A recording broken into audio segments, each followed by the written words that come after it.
sound like a fascinating industry. I mean, the next thing I was going to ask you, what are the career options that a person would have? But you basically answered that. I mean, the choice is so huge. Absolutely. That event value chain, you could come from anything, whether you go into styling and decorating, whether you go into technical, whether you go into event administration. The career opportunities are huge. Now, you are extremely passionate about this industry. Where does that passion come from? Phew. What made you go into this industry in the beginning? I think, like most of us of my generation, happenstance. Is we happened upon it, and yeah, I can do that. I remember, once getting a phone call to say, we see you've got a little event where you do remote controlled cars, and we're doing something in the Bahamas for a conference. Can you come and do it? And we said, yeah, I can do that. And before you know it, you're on your way, and you're doing that in the Bahamas or in the Philippines. You're setting an African experience, or you're in Montreal, where you're setting an African experience to invite people to come to our country and experience this next conference. So I think it's been a case of a can-do attitude, and always been able to say, I'd love to tell me a little bit more about that. But effectively, people want to deal with people who are going to make it happen. So you have to have a passion for the industry, you do. Am I right? It's long. And I think what's quite interesting with what we're doing at the moment is, how do you make sure you've got decent livelihoods, decent work styles? Do you know what I mean? In terms of that is, you've got to be able to say, we need to create decent work opportunities. And the new generation is a different generation. They've got multiple careers. They're doing many different things. So the reality is yes, you're going to get the passionate drivers, but in anybody, you can, so long as they've got passion, you can teach anything. I mean, we both come from the same industry. It's a hard industry. It's long hours. It's, as you say, traveling all over the world. What would you say is the rewards at the end of the day? I think the rewards is, they can't take away from you what's in your head. So when you go to any event, you meet people, you see different things, that transformation that's taking place in your head is there forever. You will always go back and say, remember then, that was when we met, this is what happened. So I think, and I love, for me mostly, is in the communities where I work, which I love the most, is just to see the things that we take for granted. Yeah. Other people say, like, wow, this is fantastic. So you've got to be able to say, we all come in at different levels, and that constant transformation of ourselves and everybody else, that's what makes events great. In your opinion, this may be a tough question, what would you say determines or makes a successful event? Well, I'm going to say, first of all, what would make a successful event manager, and that's the ability to make decisions. The only constant in events, the only certainty is change. So events are going to change all the time. So what makes a great event? It's a mixture of the 5 senses. See it, hear it, smell it, touch it, feel it. You have to be addressing all of these issues and making sure that nothing is in conflict. And that's really what it's about. It's about that overall experience, feeling good, and appealing to all the senses. Final question. Our first HILAB meeting. You've been here for 1 day.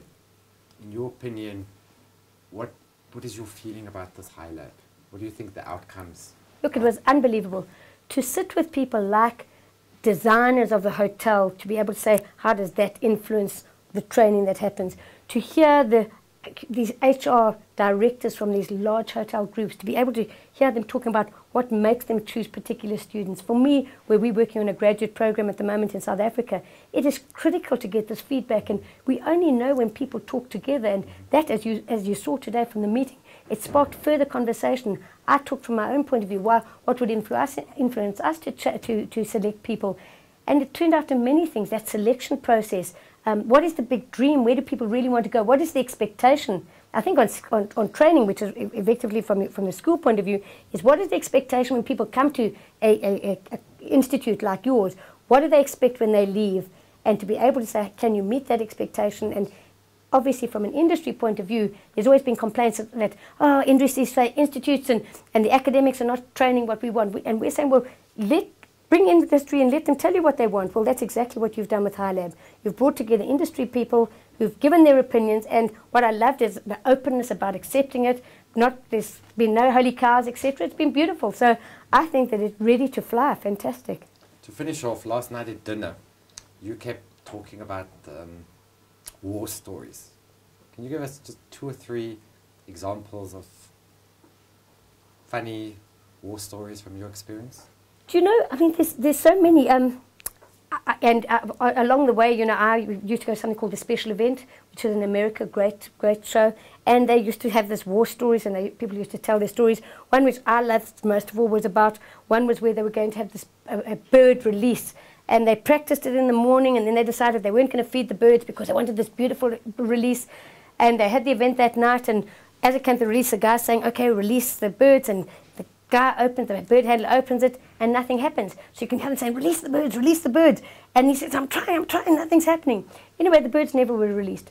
So after the director said, listen, what happened? And they talked to the bird handler. He says, birds don't fly at night.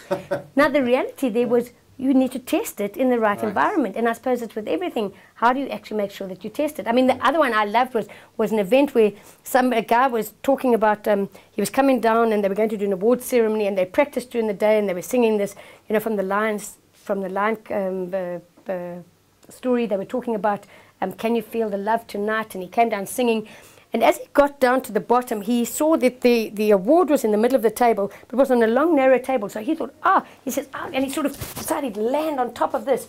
What he didn't realize, there was only one leg in the middle of the table. So, of course, the trophy went that way, he went another way. It was live television, and apparently they never worked in that country again. Really? Yeah, so just there are so many, and stories that can be shared in terms of you know, what can happen. And I think war stories about protocols, how you wrap gifts, what kind of gifts are acceptable and aren't acceptable. Those are things that we say with technology. Put it up there, share your war stories. Other people might have a good laugh, but the bottom line is, you know, the wedding cake's collapsing, the table plan's put upside down. These are things which aren't funny at the time in terms of that, but in fact, if you can help somebody else not make that mistake, that would be great. So that's where technology can be really great. Janet, it's been absolutely fascinating talking to you, and thank you very much for your time. And thank you for bringing us here to Switzerland to talk about it. May there be many more, and may we produce great students forever. We look forward to that. Thank you.